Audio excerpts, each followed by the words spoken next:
Hey guys, welcome to One Village Coffee. We're here today to get a little bit further along on our project of coffee and beer. These guys happen to make our favorite coffee ever, so we really are looking forward to the experience of combining their flavors and our flavors into a beer. What we're trying to do is to stay away from really dark flavors. We're trying to go for lighter, fruitier, sort of middle of the road sounds bad, but that's kind of like a nice medium-bodied coffee, because we think that that's possibly going to go best with the brown ale. Yeah. But part of the reason driving that, if I might interject, is the fact that we, as a brewery, we're trying to do not the porter, not the stout that have been done so often. Not that there's anything wrong with them, but we feel that maybe there's somewhere in the brown ale where the fruitiness of your coffee will really pop and be bright. Right. And so the coffees that we picked today were the Colombian Don Telmo. It's got a nice medium body, smooth, a little bit of blackberry in it actually, a little blackberry fruity flavor. Our Java, actually only organic Java in the world. Wow. And that's a nice smooth coffee, a little bit on the smoother side, a little lighter on the fruit, but it's still there. You can still taste it. Our Smart Blend, which is our favorite. We just got a 90 review on that at coffeereview.com. Oh, did I just throw that in there? Way to go, Smart Blend. Yay!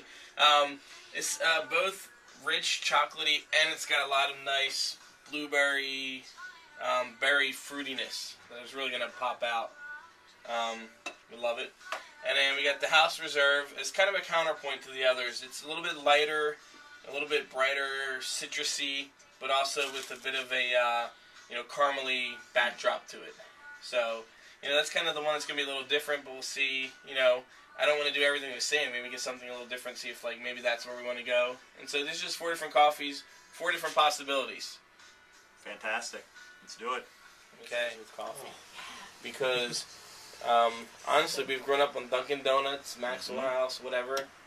I mean, honestly, what do you smell with those coffees? Brownness. You know what I mean? Or the sugar. You smell the aroma of brownness. Burnt tasting water. Yeah. Right.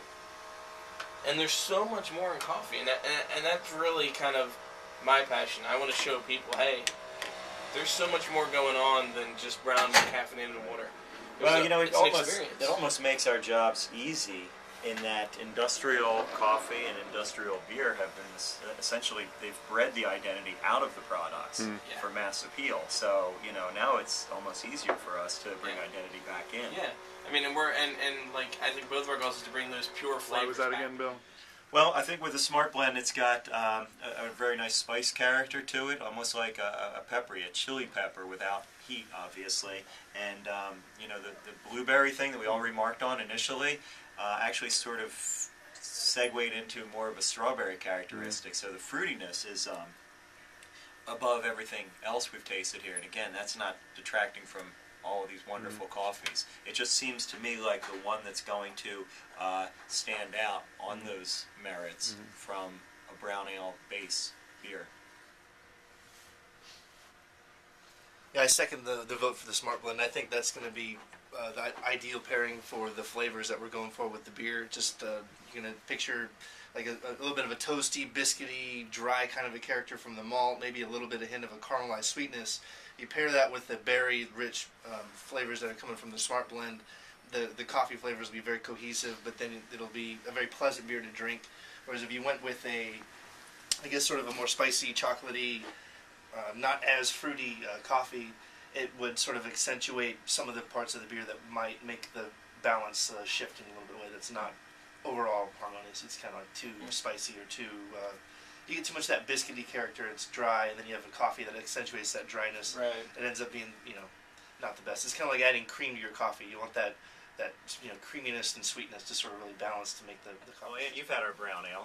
I have had our brown ale, and that so. was sort of how mine came, because obviously not having the brewing background, it was knowing what the brown ale tasted like and what coffee made sense there, and it was the Smart Blend. I thought Columbia and Java was that more stereotypical coffee beer blends. Like it was like, okay, that is what you taste, but I thought the Smart Blend, and knowing that we wanted to go on the fruitier side, it was with the Smart.